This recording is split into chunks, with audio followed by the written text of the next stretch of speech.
Okay, so the first chapter will be introduction. Okay.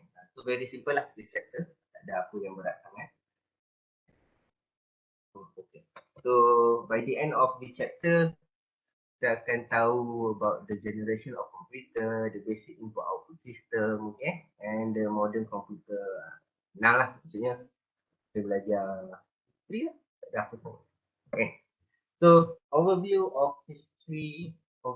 history of computer. So basically kalau kita tengok, okay, so basically we group the generation of computer.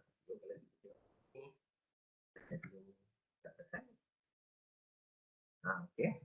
So kita tengok dia akan ada 5 generation. Okay. Dia ada 5 generation. Tapi sebenarnya dia ada 6. Okay.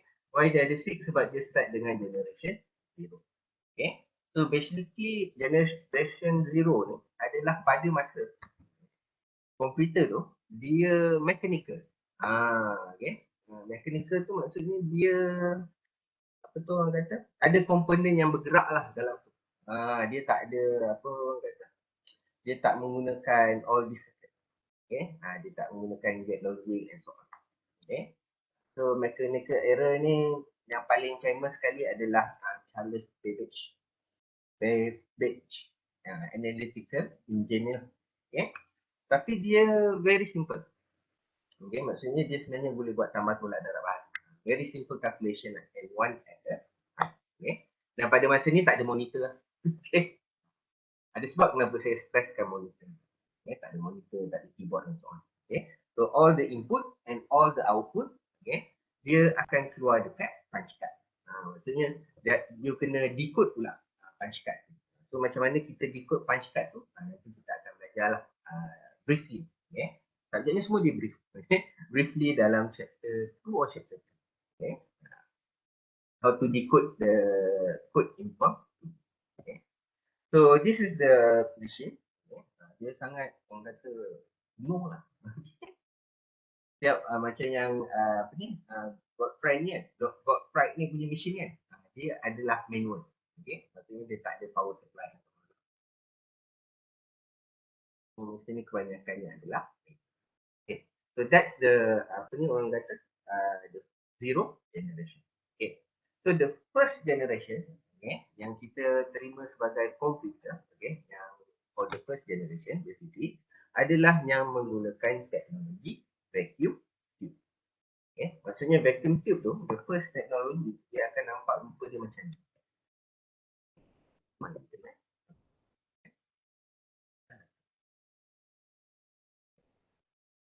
So vacuum tube macam mana rupa dia? Rupa dia senang je nak tunggak ke atas. Okay. Tunggak ke atas, tengok mentol. Okay. Macam ni lah rupa vacuum tube. Okay. So bila kita kata dia, kenapa senang kita comparekan dia dengan mentol adalah satu, dia mengeluarkan cahaya. Okay. Sebab tu dia memang sedikit macam mentol lah. Okay. Mentol tu memang dalam dia pun vacuum juga. Okay. Vacuum tu maksudnya dalam mentol tu, dia tak ada udara. Kalau ada udara dalam mentol, meletup lah. Sebab dia menyala padam kan. Dia punya yang tengah kan. Okay. Dia punya filament apa tu panggil. Okay. Dia akan nyala padam. So lama-lama dia akan meletup. Sebab itulah mentol senang meletup. Sebab bila dia menyala, okay, benda tu akan panas. Okay. Maksudnya dia punya kaca keliling tu akan panas. So when the glass hot, dia akan expand. So udara akan masuk sedikit demi sedikit demi sedikit demi sedikit. So lama-lama bila dah cukup kandungan udara tu, oksigennya, bila dia menyala, dia meletup. Sebab tu mentol yang kuning yang kat kampung-kampung kita tu kan, dia selalu meletup. Okay, dia cepat meletup lah. Okay, sebab dia asid kembang dan orang kata kembang dan muncul. Okay. So vacuum tube ni lagi satu kalau you nak tengok, you tengok cerita Frankenstein lah. Okay. So cerita Frankenstein ni dia, kalau you tengok kat belakang komputer zaman dulu kan, so gedabak kan, dia akan ada lampu kelip. Okay. So itu adalah first generation of computer yang menggunakan vacuum. Okay. Tapi dia still lagi ada orang pakai. Kebiasaannya pada ni orang kata retro punya amplifier. Sebab dia orang memang suka letak. Tak tahulah mungkin sebab bunyi kan. Okay. So bila bunyi kita digital kan, sebenarnya dia tak sedap. Okay. Mungkin sebab dia nak more to analog. Okay. So, sebab tu mungkin dia letak pada amplifier lah. So, dia lagi suka. Okay. So that is the first generation. So first generation kalau kita tengok kat sini tak banyak lah. Okay. So yang paling senang kita nak ingat adalah ENIAC. Okay. So apa beza dia? Beza dia tu lah. Okay. ENIAC dia tak boleh digunakan oleh orang biasa. Maksudnya dia untuk military. Okay. UNIVAC dia first commercial. So kalau kita tengok dia punya keburukan tu sebenarnya lagi banyak daripada kebaikan dia adalah dia membantu tapi keburukan dia adalah itulah panjang-panjang main feature tu. Okay. Dia cheap start. Tu dan dia consume a lot of electricity sebab dia lebih panas, lebih banyak mentol. Okay. And then dia unreliable. Kenapa dia unreliable? Sebab dia apa ni? Selalu rosak. Macam yang dekat dia teknologi punya explanation lah is fragile. Okay. Maksudnya sangat mudah rosak lah. Kerja dia orang menukar the vacuum. Okay. So output masih lagi dalam bentuk input. Okay. Kalau tadi lagi teruk punch card. Okay. You kena translate pula daripada binary kepada alphabet kan. Macam yang ini dia terus kepada input. Okay. So this is the size of the machine. Kenapa saya suka kata cerita Frankenstein ni? Sebab kalau you tengok the UNIVAC. Okay. The UNIVAC kan. Kalau you tengok macam tu lah. Oh, kita dalam cerita Frankenstein kan. Kalau you buat belakang. Dia ada the what you call it, the magnetic tape and so on. Okay. And dia akan berkelip-kelip. Okay. What else? Okay. The second generation. Okay. So sebabkan masalah paling besar vacuum tube tadi adalah dia cepat panas dan cepat meletup. Di sana. Okay.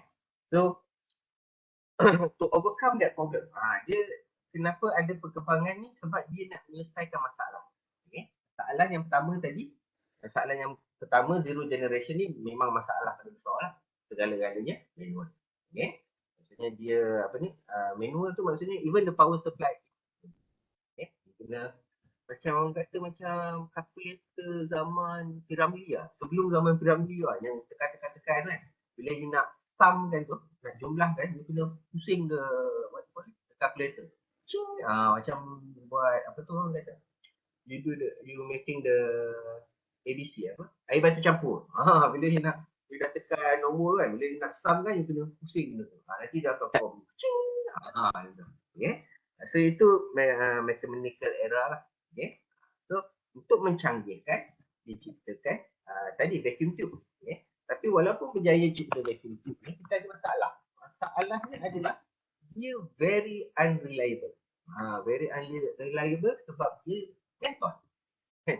Macam kat kampung kita tu mentol memang banyak standby lah. Anytime the toilet can explode. Yes, similar to typewriter. That was mechanical. Typewriter pun sempat juga pakai mechanical error tu tak sempat langsung pakai. Elektrik dia macam orang kata pakai dynamo lah. Sebab tu dia kena pusing sendiri. Dia pakai dynamo. Okay. Dynamo tu kat basikal tu kan. Kat basikal tu. Kalau basikal ni masih kecil-kecil kalau ada lampu kan. Okay. Maksudnya dia akan ada dynamo dekat tayar. Dari kayu dia akan generate small amount of electric. Okay. So to overcome the problem of the vacuum tube, maka diciptakan pula transistor. Nampak tak perkembangan dia? Saya nak mula mencontoh ni.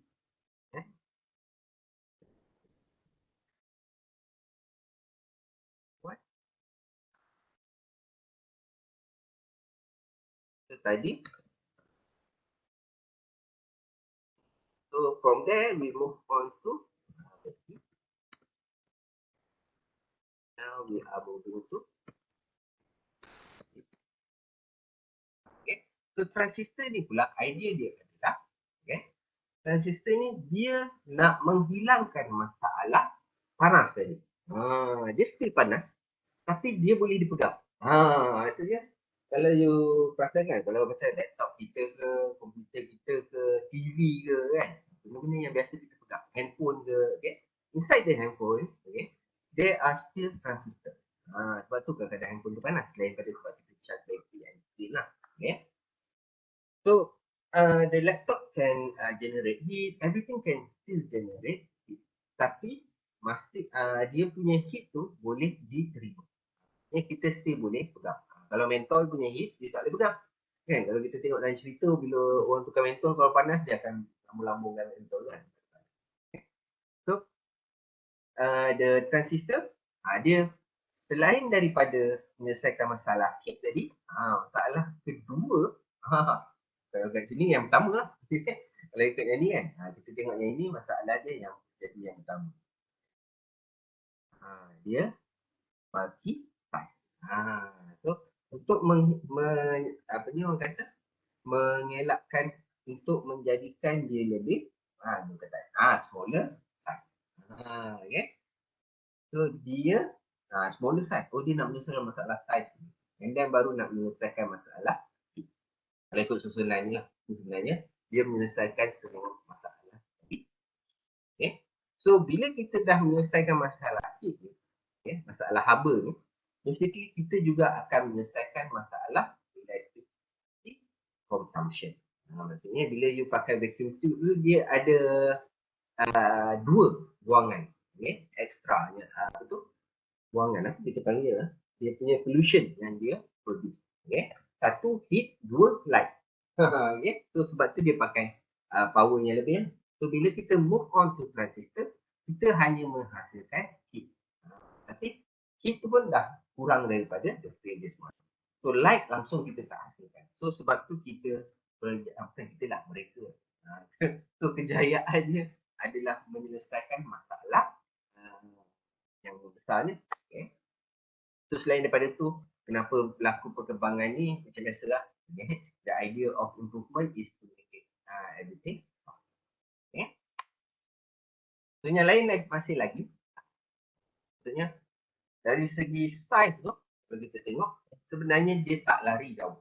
Dia lari sikit lah. Tapi tak lari jauh sangat. Macam dulu, katakan size dia satu, orang kata size dia satu bangunan. Okay. So, bila dia pakai transistor ni, dia dah jadi size satu bilik. Dia dah jadi lebih kecil lah. Okay, tapi still lagi besar. Maksudnya still lagi tak portable, tak sesuai letak di rumah. Okay. So, that's the idea of transistor. Okay. So, bila kita bercakap transistor, sebelum saya sambung kan, sebab the next one will be IC. Okay. Tak apalah, kita masuk je IC. Okay. So, transistor ni, kalau kita lupa tengok lupa dia. Okay. First kita tengok dulu vacuum tube. Vacuum tube ni macam ni lah rupa dia. Kalau kita tengok transistor, okay, the design is similar but without the light. Apa maksud saya similar? Kalau kita tengok ini ada kaki kan? 1, 2, 3. Okay. Kalau kita tengok yang tadi, dia kaki dia pun lebih kurang sama. Cuma lebih ya, sebab dia untuk lampu dia, untuk extra power consumption dia. Okay. Tapi basically, dia masih berdasarkan kaki. Okay. Tengok. Maksudnya dia punya kaki macam ni. Okay. Maksudnya dia still orang kata, kenapa saya tunjukkan kaki tu? Kenapa saya stresskan about the number of legs? Okay. Sebab sebenarnya, dalam satu transistor, hanya ada satu sahaja gate logic. Kalau you pernah belajar fizik, you tahulah gate logic apa kan. Tapi kalau tak tahu, don't worry. Okay. Kita akan tengok juga. Ada orang, you all semester 2 tu akan belajar lebih dulu. Okay. But it's okay. About gate logic, mana tadi? So this is vacuum tube. Okay. So kalau kita tengok vacuum tube dengan transistor, dia tak banyak perubahan. Yang berubah adalah dari segi dia punya design. Yang tadi bentuk macam mentol, sekarang dia dah buang dia mentol. Tapi dia masih lagi using the, apa nama istilah dia? Dah lupa lagi dia. Separa pengalih. Semiconductor. Semiconductor lah dalam dia. Okay. Untuk control dia punya elektrik punya. Okay. So kalau kita tengok, kenapa ada the second generation? Okay, the third generation. Why do we have the third generation? Is because, okay, kenapa diciptakan pula the IC ni? Okay. Sebab walaupun dah selesai masalah heat and so on tu, dia tak menyelesaikan masalah bulky. Bulky tu maksudnya dia besar. Okay. So kenapa dia besar? Sebab dia masih lagi sama. Maksudnya tadi bila kita bercakap pasal tube ni, okay, dalam vacuum tube ni, satu vacuum tube mengandungi satu gate logik. Okay. Satu vacuum tube mengandungi satu gate logik. Maksud gate logik tu adalah, kita ada 4 gate logik kan. So 4. At least kita ada N, okay, kita ada O, kita ada NOT, dan kita ada the variety, dan kita ada exclusive.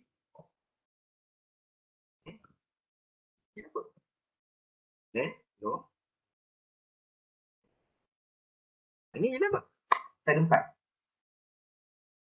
4. Yang ketiga. Saya tak tulis variety lah. No, NAND. No and NAND. Okay. Apa tu? Not O dengan not N. Dia variety. Saya panggil dia variety. Okay. Yang min. Yang memang table dia tak boleh di replicate. Dia rasa 4. Okay. Then no. Dia banyak. Okay. So, dia akan gunakan this one lah. Okay. So, dalam setiap vacuum tube tu hanya ada satu. Dalam setiap transistor hanya ada satu. Maksudnya, you ambil tak dan. Ada kan? Tak dan tu NAND lah. Okay. Tu the variety. Maksudnya, bila dicakapkan N, dia akan ada NAND juga. Okay. And then ada O, dia mesti ada NOR. That's the variety lah. Just put the N. Okay. So, yang ni you akan cover dalam 1 kan? Okay. Kita ada 4 yang sama. N tu apa?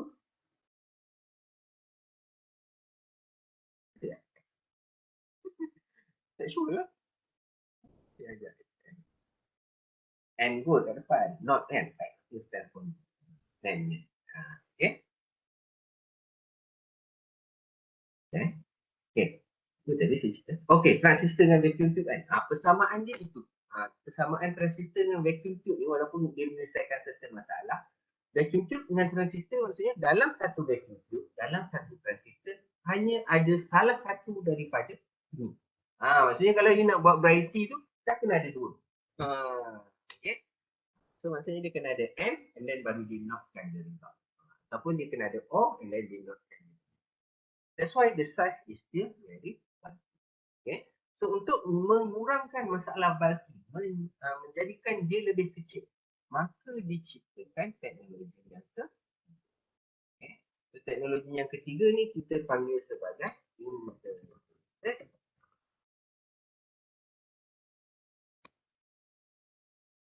Okay. So integrated circuit, apa dia macam ni? Instead of dia kaki je ni kan, dia ada lebih banyak kaki. Okay. So kebiasaannya kaki dia genap. Okay. So kenapa kaki dia genap? Biasanya 8 lah minimum.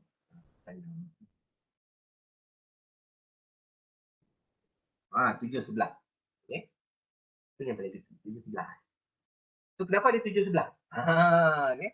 7 sebelah ni, 7 sebelah. Betul lah 7 sebelah. Okay. So 7 sebelah kalau kita tengok, yang di semua ni ada 3. Kan? Kebiasaannya ada 3 lah. Okay. Kebiasaan dia akan ada 3. So maksudnya dia akan pakai 3, 3, 3, 3.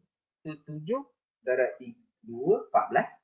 14, 3 darab 3 bahagi 14 bagi 2. Nampak tak? Dia ada bagi 2. Transistor tapi kuat sikit. Transistor tapi kuat sikit tu. Bukan. So kenapa move on to transistor ni? Tengok kaki dia lebih banyak. Okay. So bila kakinya lebih banyak macam ni kan, yang kita tengok ni gambar dia ada 14 kaki. Okay. Kebiasaannya dalam satu apa nama dia yang transistor, dia akan ada 3 kaki. Okay. Tapi kalau kita tengok yang tadi, IC tadi, integrated circuit tadi, dia akan ada 7 darab 2 side, akan ada 14.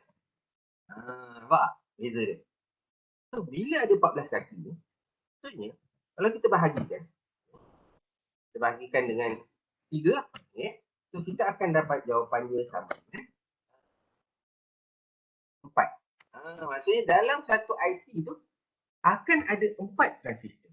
Nampak tak? Vacuum tube dengan transistor sama. Setiap tu mewakili satu gate. Tapi untuk this IC, in one small IC yang size dia lebih kurang macam transistor tu, dia boleh mengandungi 4 gate. Tu beza dia. Nampak tak? So kita boleh compactkan dia. Okay. So that's why we move on from transistor to IC to make the circuit smaller. Maksudnya kalau you perlukan 4, tak perlulah you susun satu. Tak makan ruang kan. So you hanya perlu letakkan satu IC. So kenapa ada baki 2? So kenapa ada baki 2 kan? So kalau kita tengok kat sini, the remainder will be 2 kan. Okay, bila kita bagi dengan 4, dia akan ada baki 2. Why do we have that remainder? The first one for remainder, biasanya bila dia ada IC, maksudnya dia mesti ada power. Okay. And then kebiasaannya, the next one kita untuk okay. So that's why dia ada extra. Okay. Jawab tak? Nampak tak perubahannya? Kenapa berlaku that perubahan? Okay. So, tak perlu lah.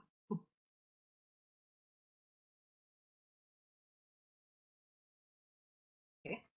So, after dah ada IC tu, manusia lah. Manusia kan? Bila kita dah ada IC, okay, kita tak pernah puas lah. Nampak? Dia, yang ini dia menyelesaikan masalah yang paling mula. Dia dah makin. Yang lain semua sama lah. Okay. Ground tu apa? Ground tu dia macam elektrik rumah bumi. Yeah. Okay. So bila kita bercakap pasal elektrik, okay, dia mesti ada power. Okay, kalau AC current kan, elektronia dia mesti ada power in. Okay. Yang ini kita panggil sebagai light lah. Okay. And then dia akan ada power out. Okay. Sebab dia express kan. Ini arus ulang alik kan. Okay. So dia akan ada power out. So dia akan ada power out. So this is our load lah. So untuk menjaga keselamatan, itu kita akan ada wire ketiga. Macam you punya plug kan, bila you masukkan plug tu, kan ada 3 pin kan. Pin yang atas tu, yang kalau you pakai 2 pin tu, you kena masuk fan ke apa kan, bahaya tu kan. So the top one is ground. Ground ni apa guna dia? Kalau you kena sambar kilat ke apa ke, dia akan pergi ke bumi. Sebab tu bahasa Melayu kita panggil sebagai okay. Untuk grounding tu, okay. Itu kegunaan dia lah. Sama macam circuit. Sebab dia tak nak terbakar. Okay. The idea is sebenarnya, okay, kenapa ada ground? Ingat tak? Tadi ada berapa circuit? Dah ada 4 transistor kan dalam satu IC kan. So the idea is, konon-kononnya, kalau terbakar satu, tak terbakar semua. Tapi biasanya kalau terbakar satu, terbakarlah semua. Okay. Itu kegunaan. Tapi untuk dalam IC tak nampak lah. Sebab dia semiconductor. Biasanya kalau dia terbakar, dia cair. Dia tak macam TV. Kalau dia terbakar, plastik tu tak cair. Okay. Dia tak macam kipas. Kalau terbakar, besi tu tak cair. Okay. So, itu beza dia lah. Sebab in the end, IC masih lagi dia cepat. Okay. Semiconductor ni basically macam kaca. Macam buat kita lihat. Macam apa orang kata, pasir. Okay. Macam fuse bukan. Fuse dia akan blow sebelum dia terbakar. Okay. Kalau ground ni dia untuk menyelamatkan the system, okay, the device ataupun untuk menyelamatkan pengguna. Maksudnya kebiasaannya macam rice cooker, peti ais, washing machine. Okay. Sometimes the power leak sebab dia ada motor kan. Dia ada compressor kan. And rice cooker sebab dia generate heat. Okay. So wire dia kadang-kadang akan cair and akan touch the body. Okay. So untuk memastikan orang yang terpegang ketika benda tu ada current kat luar. Sebab kadang-kadang bila you pegang certain device, you akan rasa macam kena short sikit. Kan? Bukan sebab statik tu. Kalau statik tu lain. Maksudnya, akan rasa macam kena short lah. Especially yang pakai PKI besi tu. So, the idea of the ground is to reduce that. Okay? Yeah, I answer the question. Dia ada beza sikit. Fuse idea dia untuk menyelamatkan device tu. Ground ni, idea dia untuk menyelamatkan nyawa. Okay? Jawab okay. Right? Oh, we have the same name. Okay. Janganlah mesti private. Kawan-kawan tak nampak. Okay? Saja duduk. Don't worry. So that your friend can know. Okay. So dia ni apa cerita? IC. Okay. So dia idea paling simple IC adalah untuk mengecilkan transistor tadi lah. That's the main. So macam ni rupa IC yang baru macam ni. Dia baru punya lah cantik hitam, macam tu kan. Saya tak pernah jumpa kali lain saya rasa. Punya kali hitam. Masa dia punya first design tu punyalah buruk. Dengan solder tu sepah pun. Tapi dia memang kecil. Okay. So that's the design of the IC lah. Okay. So dia dah berjaya memasukkan beberapa. Maksudnya dia tak boleh besar sangat. Okay. Dia punya size tu tak akan besar sangat. Paling besar pun dia kebiasaan ni yang saya pernah jumpa panjang-panjang macam ni lah. Dia besar. Oh, okay. Ini masa belajar engineering, masa diploma apa-apa. Okay. Prom dan sebagainya kan. Okay. So dia akan, dia dah maju sikit, dia akan macam ni lah. Okay. So, bila dah start dia maju macam ni, diciptakan teknologi tertentu. Tapi yang ini sebenarnya dah tak kira IC. So yang ini sebenarnya kita dah kira sebagai. Tak juga. IC lah sebab dia dekat. Okay. Tapi tak apa, kita move on. So, tapi manusia tak pernah puas. Walaupun dia dah berjaya menyelesaikan masalah. Okay. Masalah sizing ni. Okay. Dia nak menyelesaikan lagi masalah. Bukan nak menyelesaikan lagi masalah. Macam ni lah. Kalau tidak, kita tak rasa lah pakai smart. Okay. Benda kita boleh bawa 10 bilik. Sekarang dah macam tak boleh lepas pula kan. Okay. So, sebabkan ketidakpuasan manusia ni lah berjaya pula mencipta VLSI. Very large scale integrated circuit. Faham tak? Maksudnya tadi I kan ada VLSI kan, yang I tu masih lagi stand for integrated circuit. Okay. Tapi diciptakan pula VLSI. Apa beza dia? Teknologi dia. Okay. So teknologi dia, okay, kalau kita tengok yang tadi, dia masih lagi pakai semiconductor, silicon base. Nampak? Okay. Dia masih lagi pakai semiconductor. Okay. Tapi yang ini, untuk VLSI, kita dah start pakai, apa namanya, wafer punya teknologi. Okay. So, VLSI.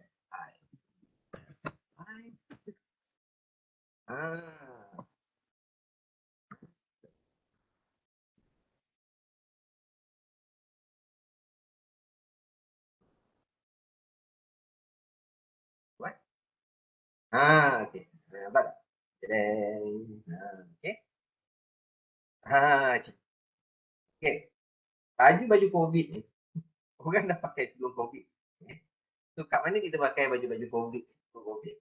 Kita pakai memanjang masa kita buat fabrication of VLSI. Sebab VLSI ni, sebelum dia jadi chip yang macam you tengok Intel lah. Okay. Sebelum dia jadi chip yang dah kemas tu kan, dia rupa dia adalah keteping wafer yang berkilat. Bukan wafer.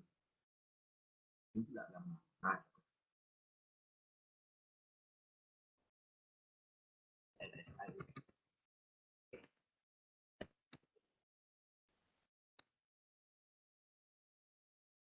Rupa dia macam ni. Nampak? Sebab tu kita panggil dia wafer. Okay. Yes. CPU. Bukan. This lain. This buat daripada plastik. Yang ni still lagi buat daripada plastik. Cuma kita buat dia dalam bentuk wafer. Maksudnya, wafer ni besar. besar mana wafer ni. Betul lah. Macam tu. Asyik ni ada gambar orang ni pegang. Wafer ni macam ni rupa dia. Dia besar. Okay. So bila dah ada kek ni, wafer ni, sebelum dia jadi kecil macam ni kan. Macam ni. Kita kena potong ni lah. Kita potong-potong ikut segmen. So you have to cut the wafer. Okay. So you just ambil satu je. Potongan. That is your detail. That is your AMD. That is your Cyrix. Processor yang kita kenal lah. Okay. That is your Motorola. Okay. So you cut it. So dalam tu, instead of tadi, kan, kalau dalam IC tadi kita boleh kira ada berapa chip dalam tu. Kan. So yang ini dah tak boleh kira dah. Dia ada juta je logik. So kita dah berjaya mengecil lagi. Faham tak? Maksudnya tadi itu vacuum tube jadi transistor. Okay, fine. Okay, dia masih lagi sama. Transistor jadi IC. Maksudnya dalam satu IC boleh ada 4 transistor. Okay. So bila dah ada transistor IC tu dah ada 4, 5, 8 boleh masuk sampai 56 transistor. Okay. Transistor. Okay. Ni biasa gandaan dulu. Okay. Tak logik. Okay, tak apa. Yang itu kita dia boleh masuk agak banyak lah tapi still countable. Maksudnya mampulah kita nak kira dengan bulat. So kita tak puas lagi S2. Maksudnya kita nak dikecil lagi. So apa kita buat? Kita buat VLSI, Very Large Scale Integrated Circuit. Okay. So apa kita buat? Kita jadikan dia dalam bentuk wafer. So dalam satu wafer tu ada million of transistor. Itu dia punya kemajuannya. Okay. So kita dah menyelesaikan masalah semua sekaligus dengan mencipta VLSI. Dia dah jadi murah. Kenapa dia murah? Sebab sekali kita buat, inilah banyak kita buat. Buat sekali, siap banyak. Okay. Kita hanya perlu potong je. Sebab tu dia jadi murah. Okay. Tapi tak adalah murah sangat. Tapi lebih murah berbanding. Okay. Very small inside, yes. Can do instruction pipelining, yes. No AC, yes. Okay. Nampak tak? So, kenapa no AC? No AC tu maksudnya tak perlukan power daripada dinding, daripada elektrik yang besar lah. Yeah. Sebab tu laptop kita boleh run pakai charger. Charger dia convert AC to DC. AC-nya to direct current. Macam direct current ni daripada bateri lah. Sebab tu kita boleh pakai handphone. Nampak tak? Okay. So dia menyelesaikan masalah ni. Sebab AC ni masalah dia adalah AC kat Malaysia 240 volt. Kan? Kat negara lain mungkin lagi besar dia sampai 280 and so on. Sebab tu kalau you tengok TV tu ada range sampai 260 and so on. Okay. So kenapa ada range? Sebab lain negara, lain dia punya.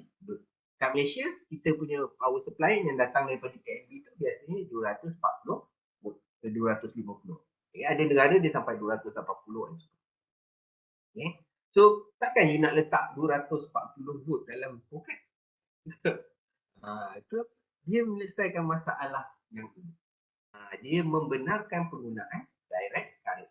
Maksudnya dengan bateri pun ATM ready you beli kan pun dah.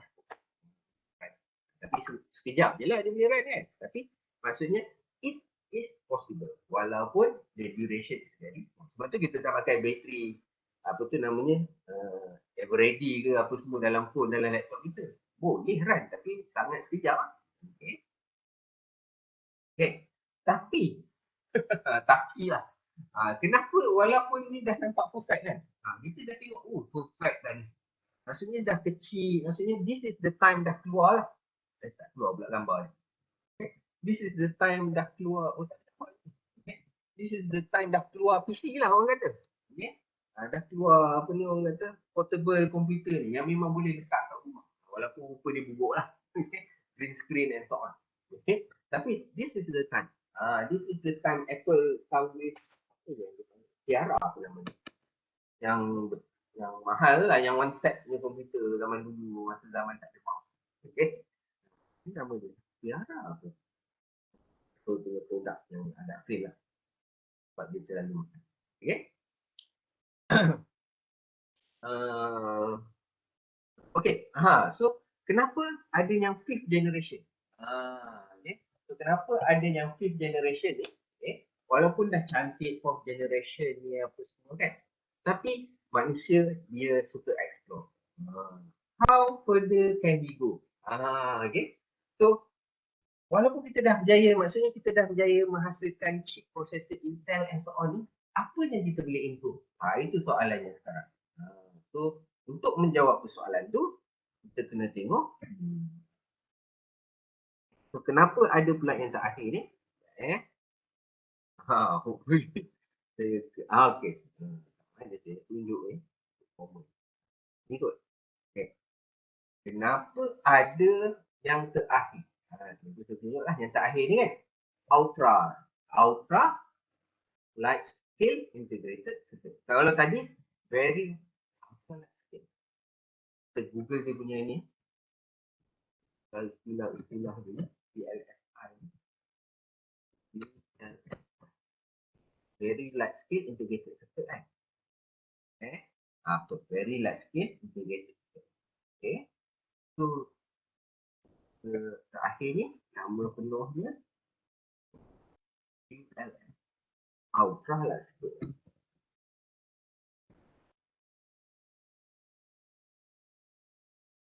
Rupa dia tak lari jauh. Ultra large scale. Okay. So ULSI ni ultra large scale integrated circuit. Very large scale. Very large scale integrated. Okay. And then yang U tu tukarkan very tu jadikan ultra. Okay. So kenapa diciptakan ultra? Jawapannya kat sini. Pada masa dulu, walaupun secanggih mana komputer tu apa semua, dia tak ada benda ni. Mana tak ada benda ni?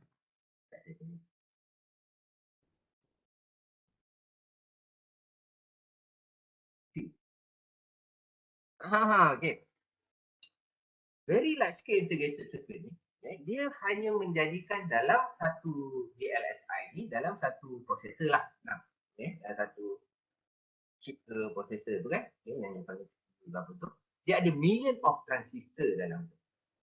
Tapi setiap satu transistor, setiap satu VLSI tu hanyalah dikira sebagai satu processing unit. Faham tak? Okay. So dia hanya satu lah. Satu tu maksudnya apa keperluan ultra ni. Okay. So kalau you tengok kat sini yang saya tengah share ni, logical processor. Nampak tak? Core ni ada berapa?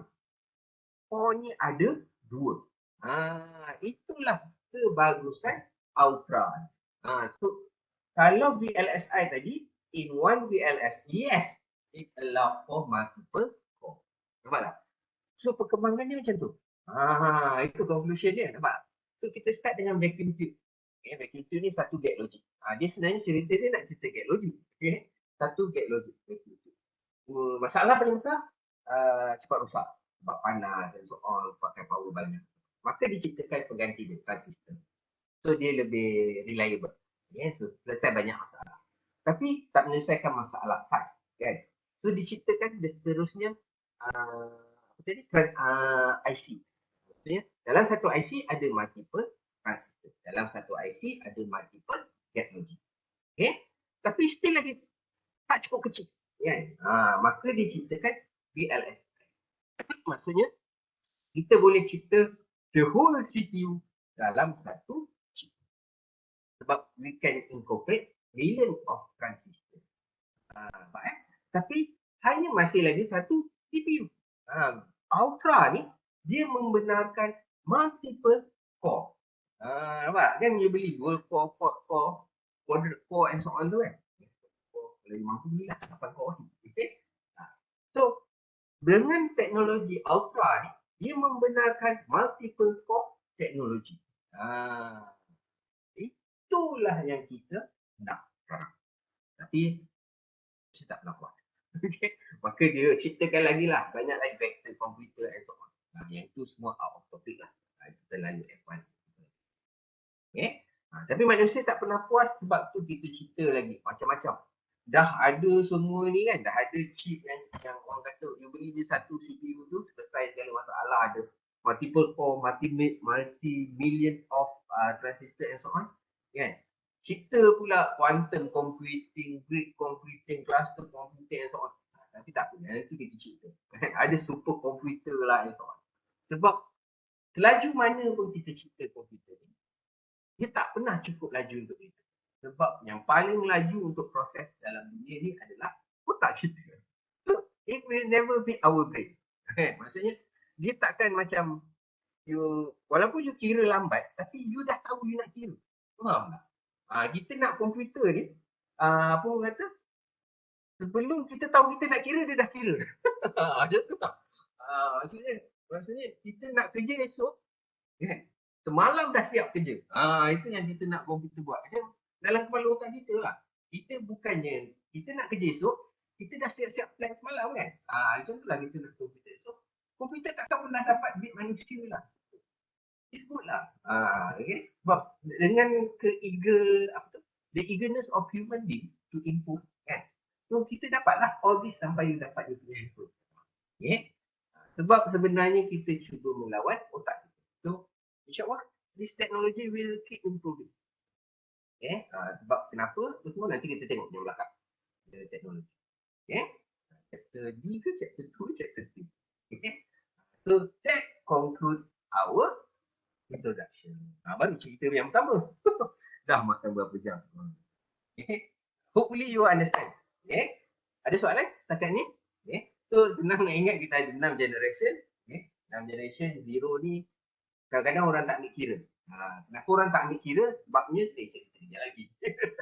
Okay. So kita ada first, 0, first. Sebab syllabus yang ada 0, saya kena mention 0 lah. Okay. So dia ada 0, 1, 2, 3, 4, 5. Okay. Itu belum cerita lagi cloud computing apa semua kan. Processing kan. Itu lagi lah. Okay. Okay. Ada soalan? Okay. Kalau tak ada, okay. Ini orang yang paling penting. Okay. Bila you belajar komputer, you have to know this guy. Okay. Von Neumann ni. Okay. Von Neumann ni nama orang kan. Okay. Nama penuh dia ada John depan. Okay. John Von Neumann. Okay.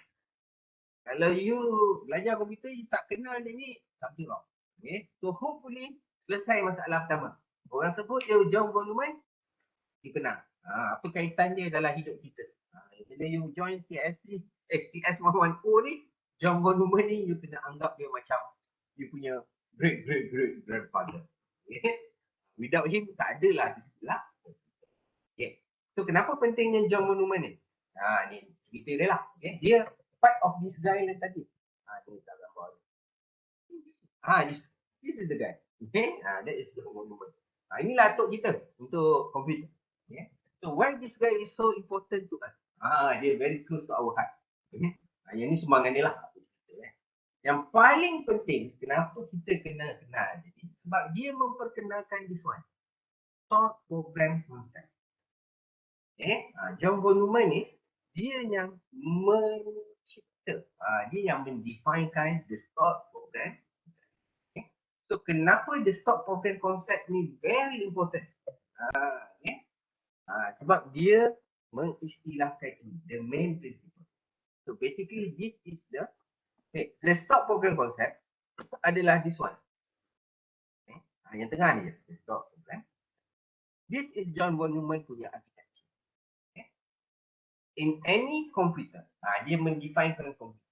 Okay. In any computer, dia mesti ada data and instruction. And that is both stored in main memory. So, ada tak main memory? Ada. Data dia simpan. Okay. While being processed. Okay. Sequentially processing instruction. Yes. Okay. Nanti bila you belajar ni, 1 to 6 dia akan explain lah tentang orang kata dia akan keep explaining with running in sequential order lah. Sequential lah. Sequential structure. Okay. Program you akan run daripada atas ke bawah. Dia tak boleh buat bawah ke atas, tengah ke kanan. Boleh, tapi still lagi sebenarnya dia run atas. Okay. And the process must be done in binary mode. Okay. And then dia mesti ada CPU, memory and IO. Okay. So kenapa saya kata this is the John von Neumann punya architecture yang tengah ni? Okay. Sebab this is the John von Neumann architecture yang tengah ni. Okay. Dia mesti ada CPU, dia mesti ada data transfer. Okay. Soalan pertama saya untuk menyegarkan you all selama 2 minit ni kan. Kenapa saya kata yang tengah ni? Kenapa dia tidak meliputi secondary storage? Okay. Dia tidak meliputi output device, dia tidak meliputi. Kenapa? Kenapa pada masa John von Neumann cipta this theory, this principle, okay, bukan teori lah, principle, okay, prinsip ni, okay. Kenapa benda ni tak masuk? Itu soalan pertama saya. Ini bagi, open your mind if you want to talk. Kenapa? Sebab itu komponen utama komputer. Yes, itu komponen utama komputer. Monitor penting tak? Keyboard penting tak? Secondary storage tu maksudnya hard disk. Penting tak? Tapi kenapa John von Neumann tak masukkan ini? Yang tiga ni kenapa John von Neumann tak masukkan? CPU memang penting, otak komputer. Semua ni komponen utama komputer. Tapi kenapa tak masuk dalam istilah John von Neumann? Tak menyimpan data instruction. Dia kata kena simpan. Sekurang-kurangnya kena simpan data instruction dalam must be stored. Okay, sekurang-kurangnya kena simpan dalam memori. Tapi memori volatile. Boleh hilang. Kan? Kenapa tak simpan dalam storage? Kenapa tak simpan dalam hard disk? Yang ini maksudnya hard disk. Okay? Hard disk ke solid state drive ke all yang baru. Kenapa John von Neumann tak masukkan 3 device? Why? Cabar tak kepala otak?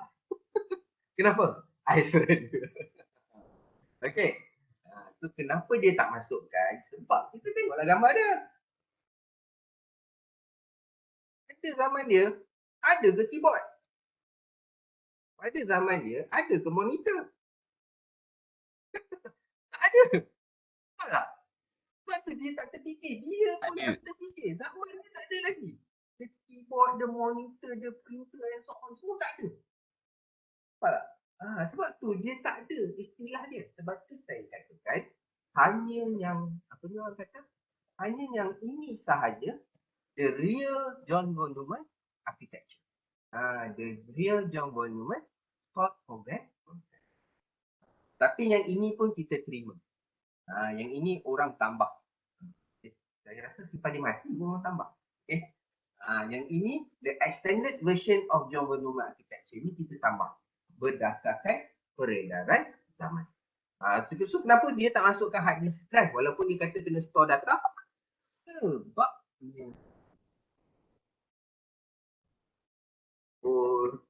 hard disk.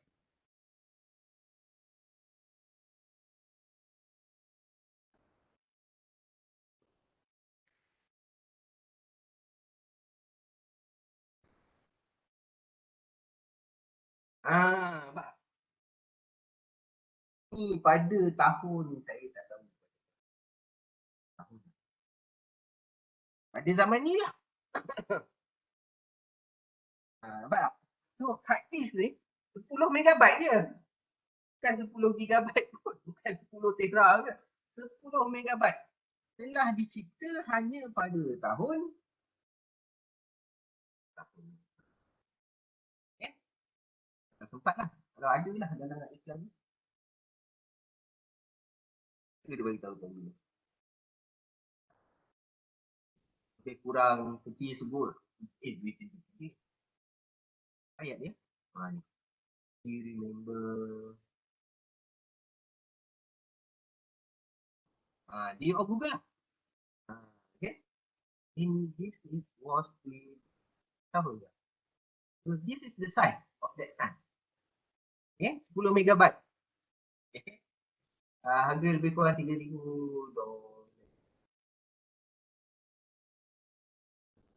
Google lah this one. Okay. Dia bolehlah simpan 3 lagu MP3 je. Simpan satu movie pun tak boleh. Okay. Kan cekik darah. That is the time. Benda ni baru dicipta. Bila benda baru dicipta, dia memanglah mahal. Kan? Zaman dulu file kecil-kecil. Kalau you pernah pakai komputer lama, komputer lama, apa tu orang kata, kalau you nak install Windows 3.1 dulu lah, disket dia adalah tinggi ni. Sebelum zaman ada CD kan. Nak install pakai disket tu, disket dia adalah tinggi ni. Tinggi size monitor you all lah. Tinggi size monitor laptop. Macam monitor. So you kena masuk this one, this two, this three, this four untuk format dia punya. Kan, kalau you pernah lalui that zaman lah. Okay? Kalau you lalui the zaman before ada hard disk. Lagi sedih.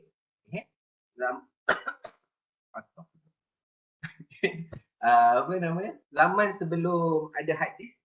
Zaman sebelum ada hard disk yang ni kan. Lagi sedih. Zaman yang floppy disk bukan yang kecil. Floppy disk yang besar yang macam kipas. Okay? You nak on komputer, you nak buka the first.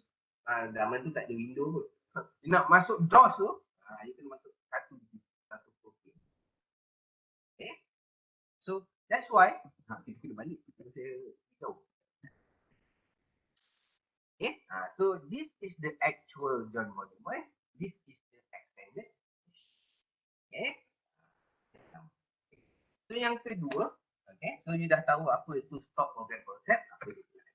So kenapa dia sangat penting? Sebab dia melawan segala-galanya. Okay? So dengan adanya istilah stock program concept developed by John Montgomery, apa yang berjaya diselesaikan adalah masalah the definition of computer. Okay? Sebab kalau kita tengok the definition of computer, dia ada perkataan stock. Maksudnya in any way the data must be stored. Okay? Dia tambahkan instruction. So dia menyelesaikan banyak masalah. Okay? Bukanlah masalah apa, masalah orang gaduh ni. Okay? Biasalah. Orang Cina dia akan claim. Tempua Cina dia, putak kan. Kira-kira tu. That is the first computer. Sebab dia boleh menyimpan data. Okay? Kan bila dia dah kira-kira, dia boleh tinggalkan tempua tu atas meja kan. Pergi minum kopi, dua apa kan. And then datang balik, sambung kira. Tak. Betul tak? So the Chinese will claim that is the first computer. Okay? Tapi orang Arab tak nak mengalah pula kan. Orang Arab itu lah. Itu dapat banyak Nabi kan. Orang Arab tak nak mengalah ni.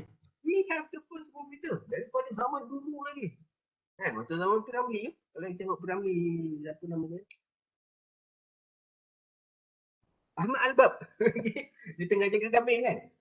Okay? Kalau zaman Tok Arab, dia punya kambing banyak kan. Orang Arab, dia kaya. Kambing dia banyak, unta dia banyak kan. So macam mana dia nak ingat ada berapa banyak dia lepaskan untuk ragut. Nanti nak masuk balik dalam kandang kan. So apa dia ambil? Dia ambil dia punya uncang. Orang Arab kan dia bentuk uncang. Okay. Tak batu. Satu untuk setiap ekor kambing, setiap ekor unta tu, satu batu. Okay. So nanti bila dia nak simpan, kira balik, dia akan keluar kan. Okay, satu masuk, dia buang balik batu. Satu masuk kandang balik, dia buang balik batu. Okay. So dia masih lagi boleh store the data. Okay. Tapi John von Neumann ni, dia menyelamatkan kita sebab dia kata the instruction must be also stored. Nampak? So kita boleh buangkan semua yang klaim-klaim yang tak masuk lah. Yang tak ada mesin. Okay? Sebab semua nak menang. So John von Neumann ni dia menyelesaikan masalahnya. So last pasal dia menang. Okay? So dia menyelesaikan masalah the definition of computer by introducing the stored program. Okay. Okay. So apa yang mesti ada bila kita bercakap pasal CPU ni, CPU ni dia mesti ada this item lah. Okay. Dia mesti ada ALU, dia mesti ada control unit, dia mesti ada memori juga. Okay. Dalam CPU mesti ada memori. Okay. So kalau kita tengok kat sini, apa gunanya ALU ni? Dia basically arithmetic logic unit. Okay. So ALU you can google lah arithmetic logic. So apa dia boleh buat? Arithmetic. Dah ada kat sini. Arithmetic ni maksudnya buat operasi arithmetic lah. Tambah, tolak, darab dan bahagi. Dan juga modulo. Cari bahagi. And then logic unit yang tadi kita cerita. Simbol dia, Oh, and or okay, not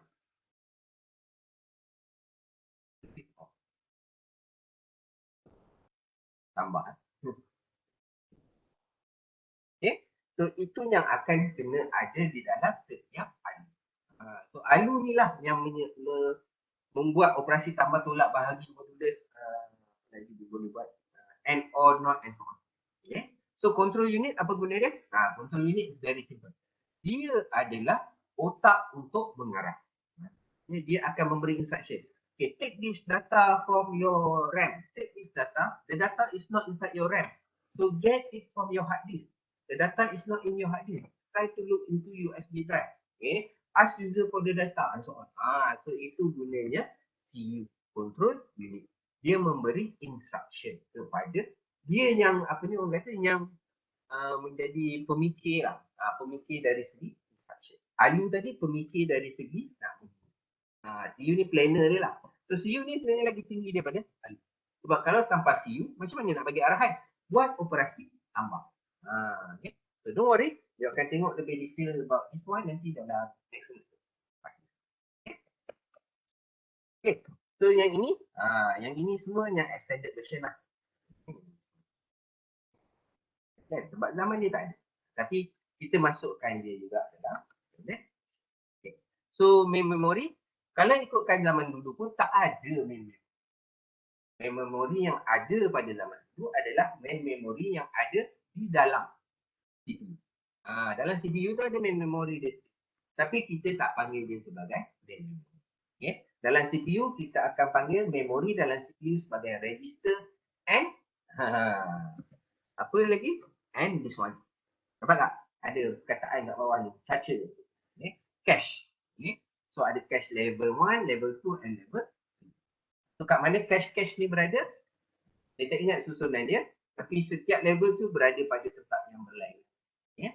So level akan ada satu cache di dalam CPU, akan ada satu cache di atas motherboard.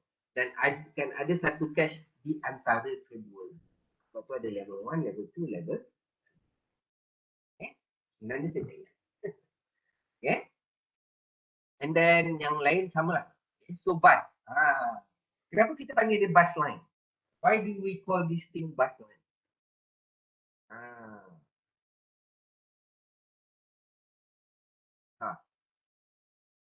Kenapa kita panggil dia sebagai bus line? Okay. Apa dia? Dia? Kenapa kita panggil dia sebagai bus line? Aku maklumat. Okay. Tapi ialah dia hantar maklumat. Tapi kenapa kita panggil dia sebagai bus line? Kita tak panggil dia sebagai wire. Dia memang transfer data. Tapi kenapa kita tak panggil sebagai wire data? Wire kabel. Kita panggil dia sebagai data bus. Bus line. Bus line. Bus line. Kita panggil data bus. Okay. So kenapa? Banyak data. Memanglah banyak. Dia hantar 01, 01, 01. Memanglah banyak. Tapi kenapa? Okay. So dia bukan aduh. Sebab dia pergi balik. Bukan. Okay. So kenapa kita panggil dia sebagai bus line? Okay. Sebab dia membawa, tadi dah hampir betul dah banyak data tu. Okay. Dia bukan membawa banyak data. Dia membawa banyak jenis data. Dia bukan bawa hanya data. Okay. Dia bawa yang ini. Nampak tak? The first one dia bawa data. Okay. Data ni maksudnya apa yang kita nak simpan dalam memori lah. Maksudnya you nak simpan nombor 1 ke, macam itulah contoh dia. Itu maksudnya. Okay. Nombor 2 ke, nombor 127 ke, and so on. Itu data. Carry banyak data kan? Carry banyak jenis data. Jenis. In the type of data. Okay. So itu data yang pertama. Data yang kita nak. Okay. Yang kedua, data bus juga bawa the control instruction. Control instruction tu maksudnya data akan bawa nombor 127. Okay. So apa je nak buat dengan nombor 127 daripada CPU ni kepada main memory? So control unit tadi dia akan menghantar dia punya signal melalui the control bus. Dia kata okay, untuk control bus dia kata store. Store kan big data. Maksudnya you nak simpankan 127 ni ke dalam main memory. Itu gunanya terkumpul byte.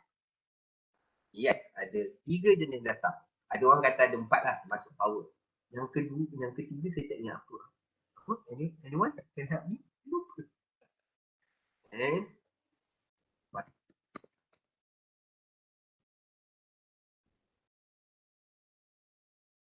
A3. Oh, okay. the next one is address. Saya terlupa ya. Okay. So, kenapa penting kan dia nak simpan 127. Okay, kita dah tahu nak simpan nombor 127. Okay. Kita nak simpan, arahannya simpan daripada control. The other one, kita kena ingat main memory ni you kena anggap dia macam apartment. Main memory ni maksudnya apartment macam ni panjang. Kalau you belajar nanti kan, dia akan faham. The addressing katakan dia start dengan 00000. Okay. And then dia akan mati dengan F. Dia standard lah pakai F. Kenapa F nanti kita tengok. Jangan tanya hari tu. Okay. So nak simpan dekat mana? So kita kena bawa sekali dengan dia punya alamat. Simpan pada address 1ACF. So 1ACF tu mungkin dekat sini kan. So nak simpan dekat 1ACF. So, kita bawa sekali dengan dia punya address.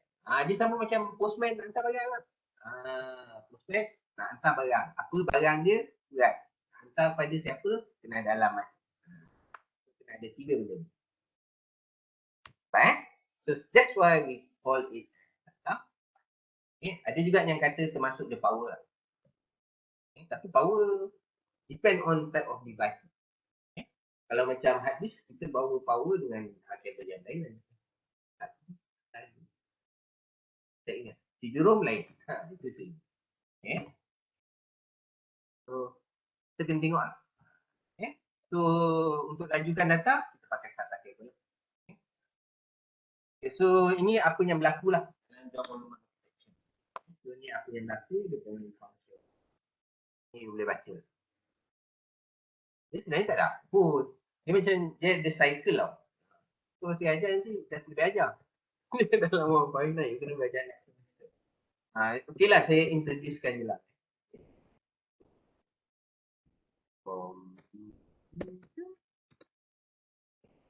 Dia mesti mula. Alamak tak lain. Cycle. Hey, mana one?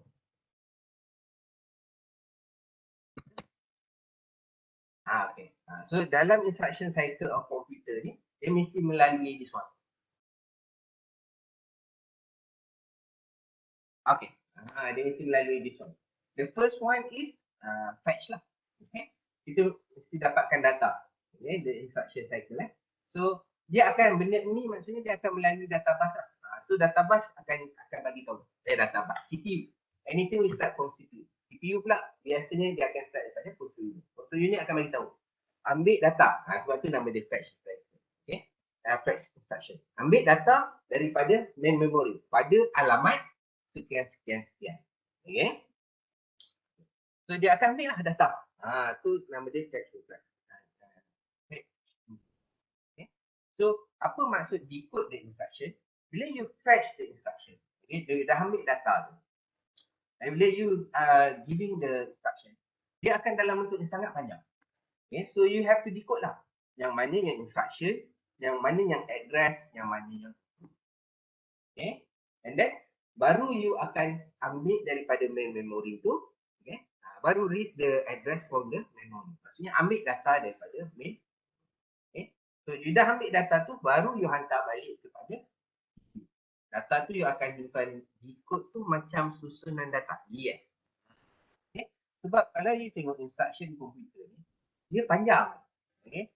Dia macam mana? It can be something like this lah. Okay. Saya tunjuk randomly je. Okay. So let's say instruction ni macam ni. A1, 2, 3. 1, 2, 3. 1, 2, 3. F. Katakan. Okay. And then 0, 0, 0. Okay. So A, dia kena decode kan lah. Okay. So A ni mungkin stand for apa tu? Ini ikutlah. So this is the instruction. Okay. So dia bagi fetch instruction kan. So bila you decode dia akan pisahkan. Okay. So A ni maksudnya mungkin read. Read from where? Terlupa. Dia akan bagi sekali. 7. Katakan dia bagi 4. Okay. So dia kena bagi index pula. Okay. Read daripada siapa? You can read from keyboard. You can read from your scanner. You can read from your camera. You can read from your hard disk. Ataupun daripada memory and so on. So nak read daripada siapa? You kena bagi tahu read from who. And then bila from who, you kena bagi tahu pula address dia. Okay, maksudnya kalau you baca daripada hard disk, you baca daripada main memory, dia ada specific address.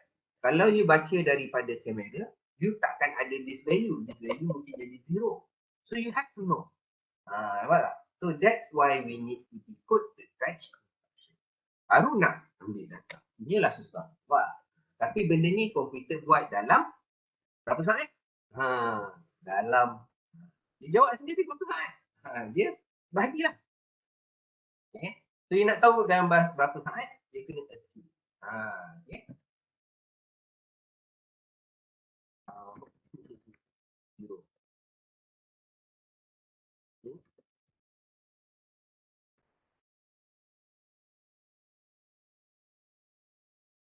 Juga 90 okay. So berapa laju dia buat yang tadi? Nak splitkan instruction tu. Okay. Splitkan instruction take only one processing 6 second. Okay. One processing 6 second tu maksudnya untuk dia pisah-pisahkan ni. Untuk saya explain kan lama kan. Okay. Untuk dia pisahkan benda-benda ni. Okay. Jadikan instruction fetch daripada address and so on and so on. Apa tu kan. Berapa laju dia buat adalah ini.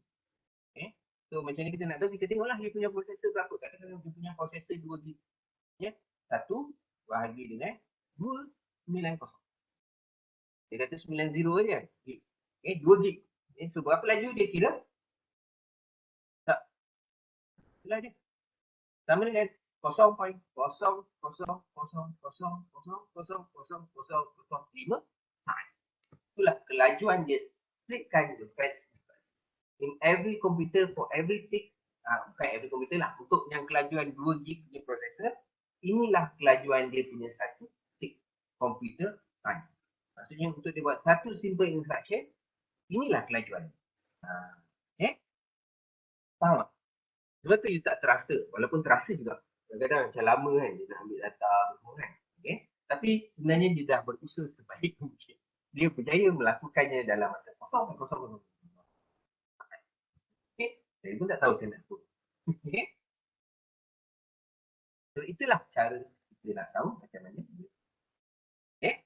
So, mana tadi saya hilang lah. Okay? So, lepas tu baru dia execute. Okay? Execute maksudnya at the execution time, CPU instead of dia communicate dengan the peripheral devices, the peripheral devices tu lah. Okay? Kena ingat sekejap lagi saya dah cerita dengan peripheral devices tu, bila dia dah dapat data tu, baru dia start fikir apa dia nak buat, nak tambah ke, nak tolak ke, nak darat mati ke, nak ambil lagi data yang lain ke, semuanya terpulang kepada tapi dalam execute ni baru dia start menggunakan the ALU tadi. Okay, so selepas dah execute, you kena decide pula nak buat apa dengan data. Okay, dalam Django Numa punya konsep, every data must be stored sekurang-kurangnya dalam main memory. Ya, result yang you dapat tu, sebab register dengan cache you sangat kecil, dia tak boleh nak simpan banyak data. So after a while, you have to clear your cache, you have to clear your register to store new data. So you nak buang kat mana data tu? You buang dekat you punya drive. Okay, you punya main memory. After a while, main memory you akan penuh. Okay, pakat besarlah macam mana pun dia akan penuh. Dia akan saturated. So you kena pindahkan pula data tu kepada and the process continue. Okay, so this is the cycle of computer instruction. So yang itu yang saya cerita ni inilah. Inilah dalam bentuk ayat yang pendek. Okay, saya tak pandai baca nota. Okay. So hopefully you understand about Django. Ya, panjang ni. Oh, dah habis dah.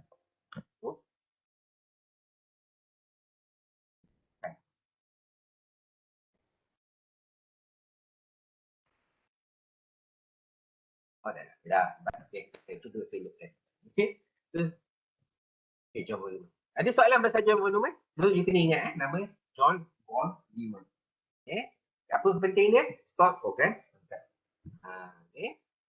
So, apa kena ada? Mesti ada CPU yang mengenai sekurang-kurangnya CPU dan ALU. Mesti ada register, mesti ada apa? Memori lah. Okay. Tanpa on memory. Dan mesti ada data bus. Data bus. So, what is a computer? Komputer. Ini apa nama dia? Okay. Seminit. Saya tak suka. Okay, saya suka bertanya juga. What is this? Apa nama dia? Apa nama yang ini? Ingatkan dulu. Apa nama the whole thing lah? Apa nama the whole thing? Apa nama yang the whole thing? Saya nak buang ni.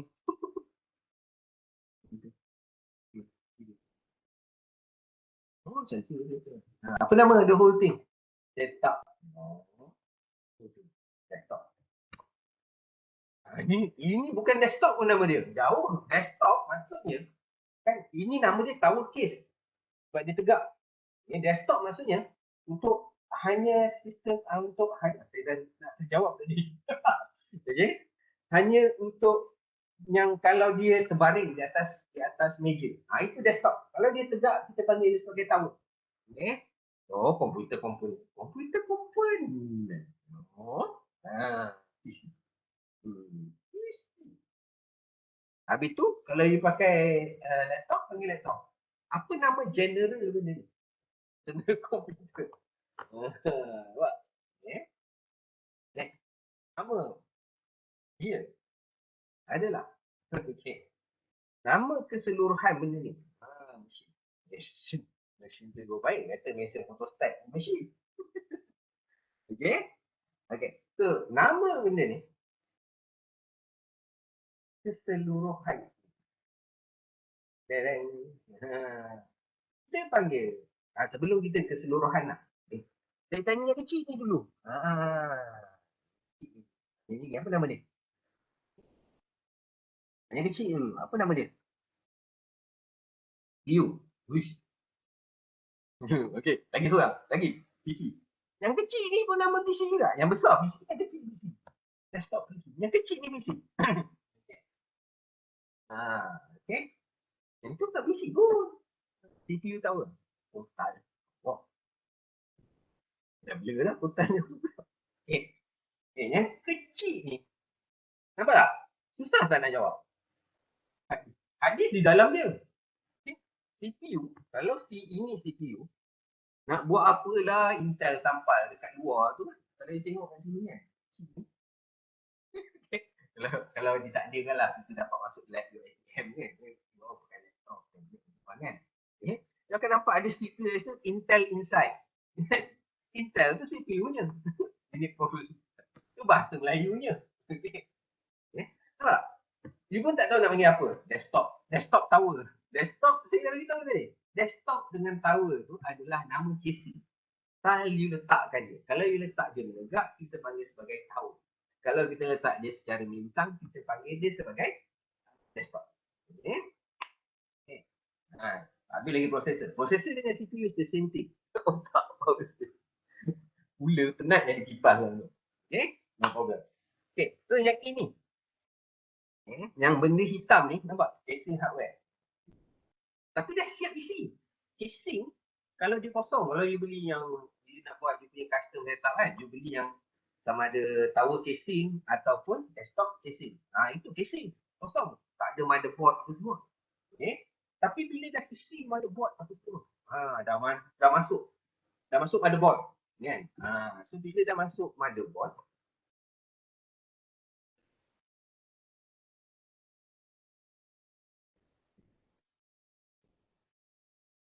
saya cuba open. Mana saya punya ni? Okay. So nama dia, sebelum saya cerita nama dia lah, saya cerita apa dalam. Okay. So bila kita beli benda ni, nak beli benda ni, katakan you nak buat custom setup. So you nak beli asyik-asyik. Okay.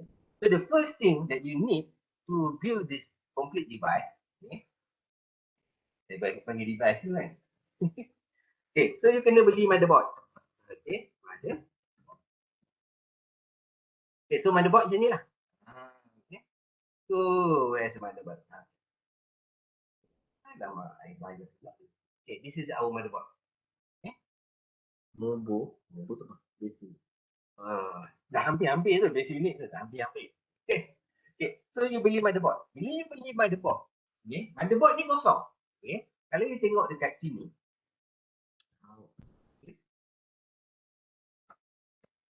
what? What? What is it? Alright. Okay. Kalau you beli motherboard, okay, you akan nampak dekat sini. Here, dia kosong. Yang dia ada adalah certain device. Okay. Okay, soalan dia, tak apa, kita lagi kita jawab. Okay, so bila you beli motherboard, apa yang paling penting? Kena ada atas motherboard. Yang memang datang dengan motherboard. Apa yang paling penting? CPU beli asing. CPU tak datang dengan motherboard. Nampak ni? Ni CPU socket. Dia dah kata socket. Hanya ada socket yang untuk CPU. Power supply, power connector, RAM pun dapat ni nampak memory slot. Dapat slot dia, RAM-nya tak ada. Nampak? Lagi apa? Power supply. Power supply biasanya datang PC. Yes. That one is good. That's the answer just now. Nampak Ini jawapan ni. Jawapan dia tu. Alhamdulillah. Benda yang paling penting datang dengan motherboard adalah ini.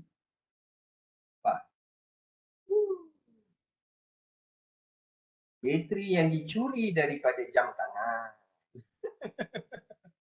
Okay, yang paling penting kita ada atas motherboard adalah di CMOS battery.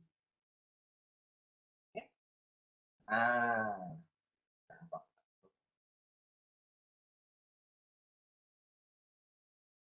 Okay.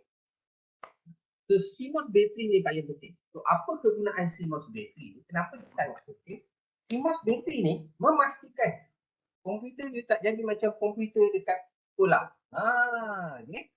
Apa maksud tak jadi komputer kat sekolah tu? Maksudnya bila you on, kadang-kadang komputer sekolah, komputer yang dah lama yang dah lama-lama ni, bateri ni tak boleh charge tau. Okay. So bila you on kan komputer tu, kadang-kadang you akan tengok jam tu reset. Jadi tahun tak mana, hari tak mana, tarikh tak mana. Okay. So why is that happen? Because CMOS bateri ni dah habis. So pergilah kedai jam tukar bateri tu. Okay. Bateri tu kena tukar sendiri lah. Beli bateri tu. Okay. Ataupun DIY. Okay. So that's the first one. Okay. Yang paling penting, bateri tu tahan ke? Tahan lah 3-4 tahun. Okay. Sebab tu after 3 to 5, maximum 5 years lah. Biasanya you akan rasa you punya, especially desktop, okay, you akan rasa tiba-tiba, apa sah jam ni reset? Apa sah jam ni reset? Okay. Itu simptom-simptom dia lah. Macam kereta, pasal radio kereta ni rasa reset, tanda-tanda bateri dah nak habis. Dah nak. Okay. So yang paling penting adalah CMOS. Dia ada. Kalau tak ada, dia tukar mana. Okay. Sebab dia selalu ni kena datang. So why is it important? It's just a battery. Kenapa dia important macam kawan yang jawab tadi? Dia untuk to hold the BIOS. Okay. BIOS. Okay. So BIOS ni stand for basic input output. Okay. So BIOS ni kat mana you nak nampak? Bila you on komputer. Bila you on komputer kan, dia tak terus keluar gambar Windows ke, gambar Mac ke, iOS ke, tak terus. Dia akan keluar line-line Android je kan. Dia akan keluar line-line apa-apa dulu sikit kan. Dan baru dia keluar lah logo-logo. Betul. So all that one, bila you on komputer dia beritahu keyboard connected. Your keyboard is this. Mouse connected. And then hard disk size, RAM size, this CPU and so on. Semua data tu ada di dalam BIOS.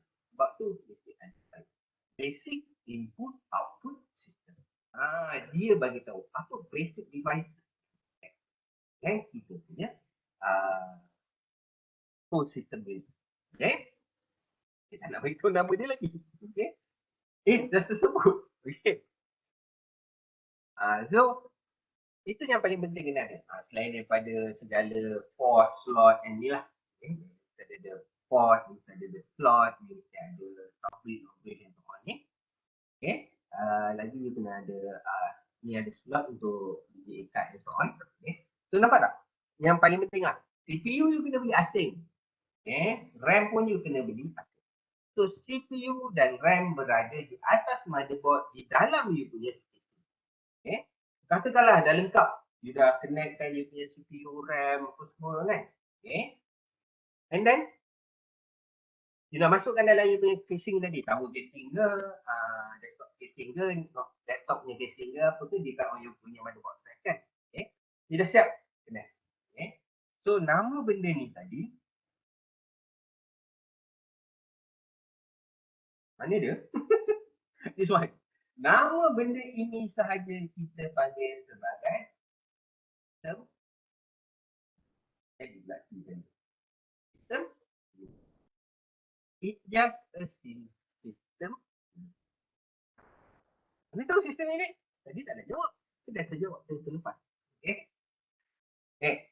So, kalau ini nama dia sistem ini, yang ini nama dia apa?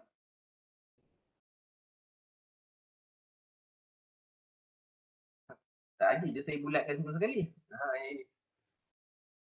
Tengok. Jawab satu-satu. Nampak? Saya bulatkan semua sekali. Cara pastikan kan? Saya bulatkan. Okey lah. Ini input. Ini input. Ini bukan ke output. Nampak tak? Saya ada sebut tadi. Okay. Nampak tak? Bulat-bulat ni. Output system. Output system. Aduh. Okay. Yes. Nama dia secara berasingan. Banyak dia bulat. Yes. Memang itu idea dia. Dia bulat. Saya suka menjontai. Okay. So memang. Okay. Yang atas ni memang you akan panggil sebagai output unit. Output system. Output device. Ya Allah. Saya pun dah ikut. Output device. Okay. Ini memang kita panggil sebagai input device. Tapi susah kan? Bila saya bulat banyak-banyak ni, kita panggil apa? Segala benda ni. Nama dia sebagai satu. Satu combination lah. Nama dia sebagai satu keluarga. Memanglah device. Tadi seorang-seorang pun nama dia output device, input device. Okay. So kita panggil sebagai apa? Kalau kita gabungkan, maksudnya kita nak cakap apa sahaja yang kita kenakan kepada sistem ini, kita panggil dia sebagai Allah. Macam ni je dia. Peripheral. Salah je. Macam mana? Betul lah. Oh, salah. Peripheral. Peripheral devices. Device something. Okay. Peripheral. Okay.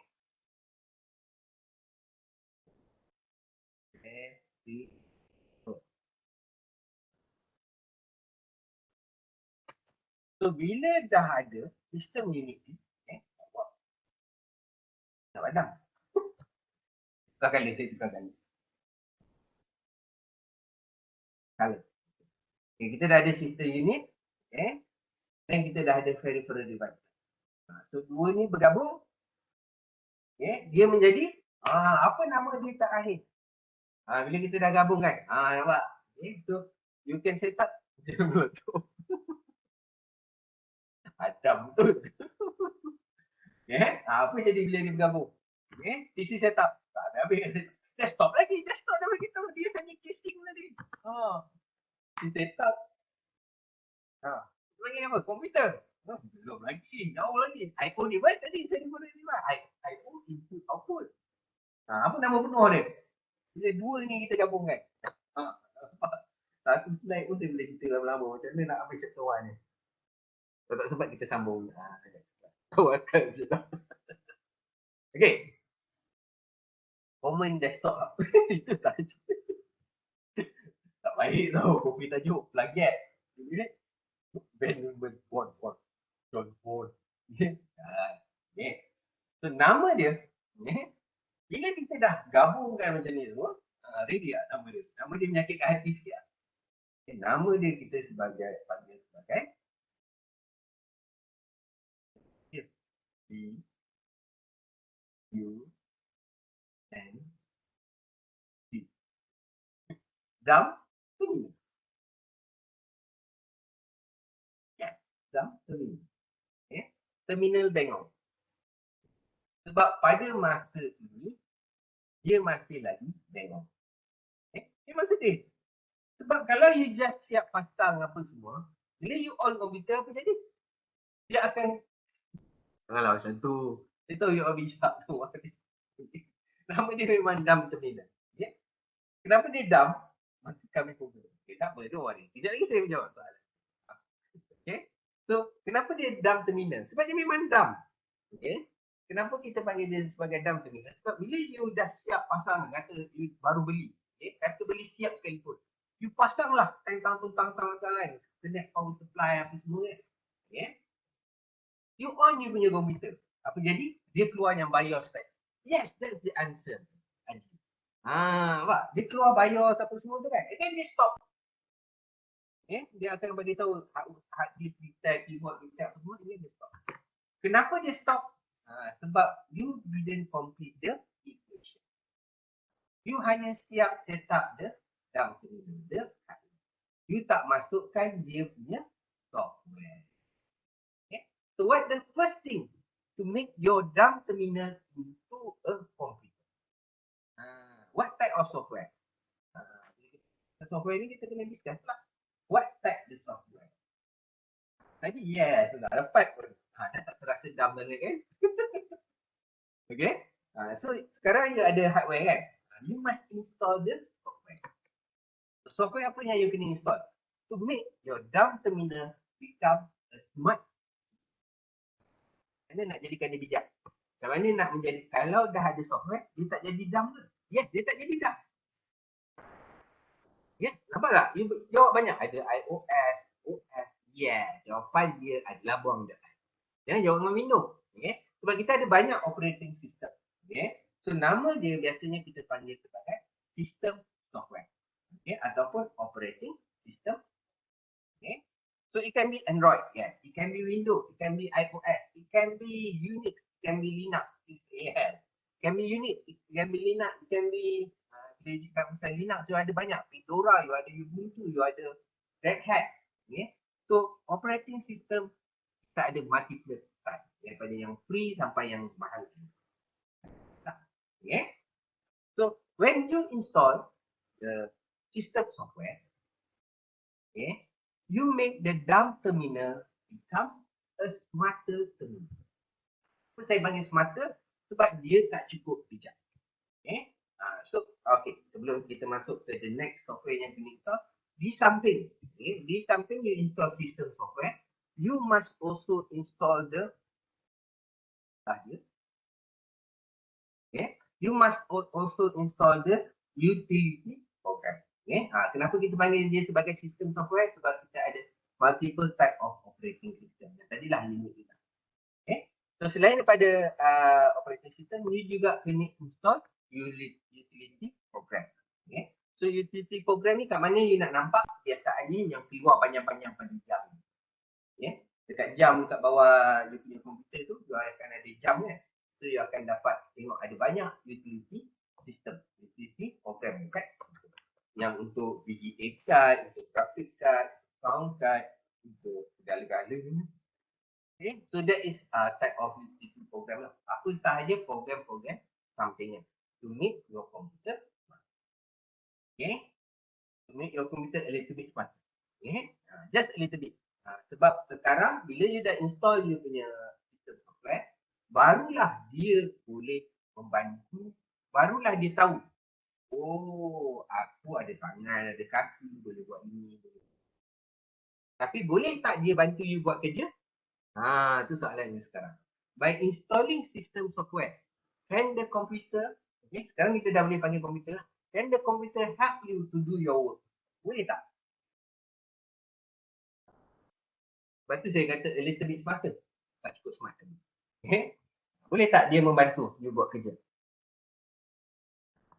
So by installing on the system software, it can help you to do your work. You must also install application software.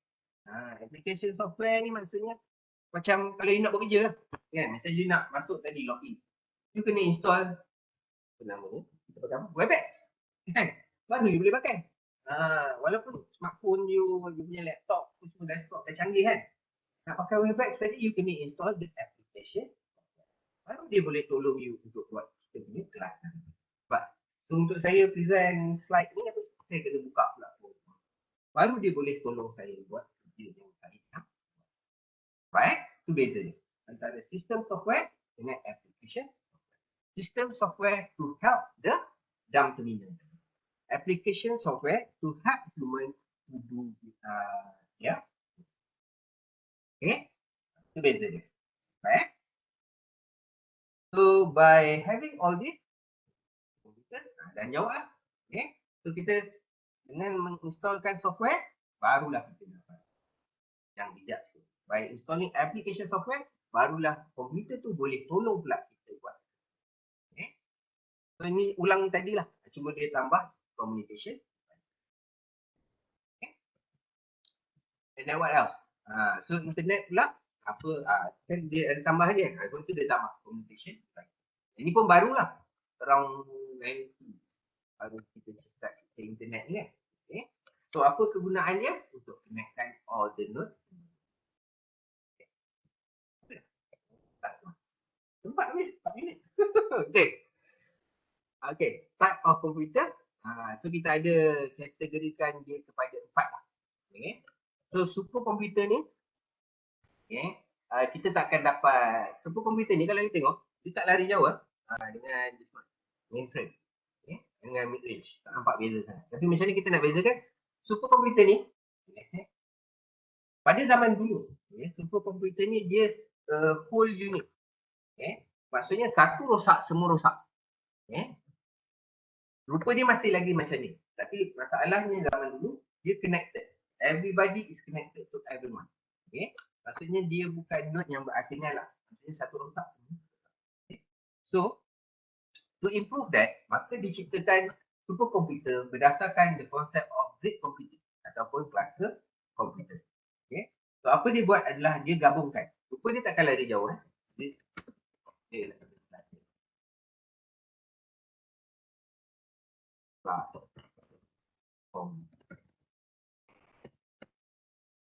okay. So, kita ciptakan cluster computer. Okay. So, by making this cluster computer, okay, dia umpama macam kita gabungkan beberapa proses, beberapa sistem unit sekaligus. Okay. Dia tak perlukan monitor. Kita just nak the processing power. Okay. So, this is the new era of superkomputer. Dia bukan lagi satu buat siap-siap, pasang siap-siap dan itu rosak terus. Okay. Dia adalah gabungan beberapa server ataupun beberapa mid-range komputer. Okay.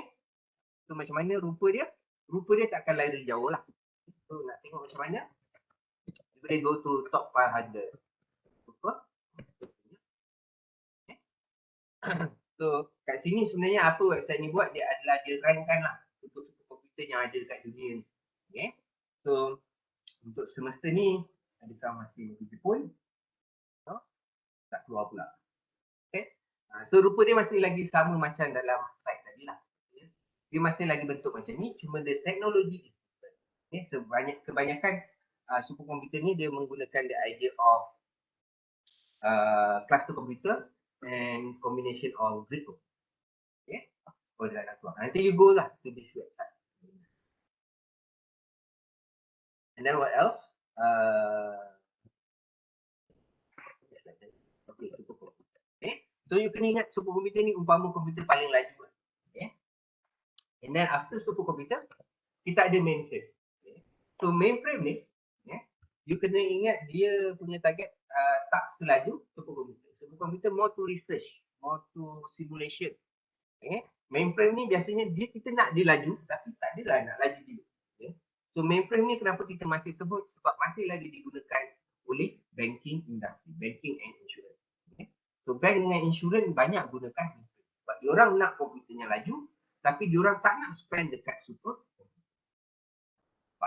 Sebab superkomputer ni biasa kita pakai untuk earth simulation, moon simulation, pergerakan kerak bumi macam you tengok dalam Google Earth and so on tu.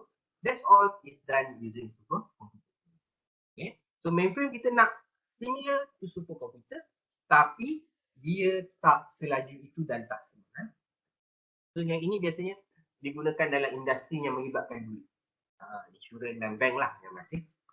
Okay. So the drawback of mainframe is dia masih lagi menggunakan teknologi superkomputer yang lama. Maksudnya kalau rosak. Dia umpama macam satu sistem unit yang besar. Okay. Saya curi 5 minit.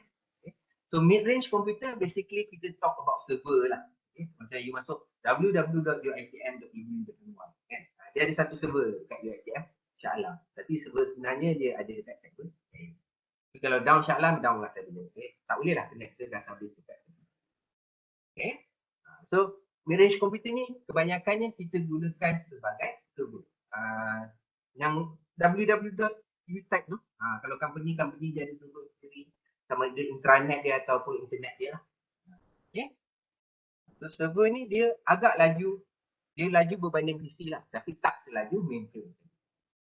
So biasanya dia untuk web browser, untuk jadi web server apa semua, sesuai lah kita gunakan. Okay. And the last one will be personal computer. Okay. So kenapa personal computer ni paling penting untuk kita discuss lah.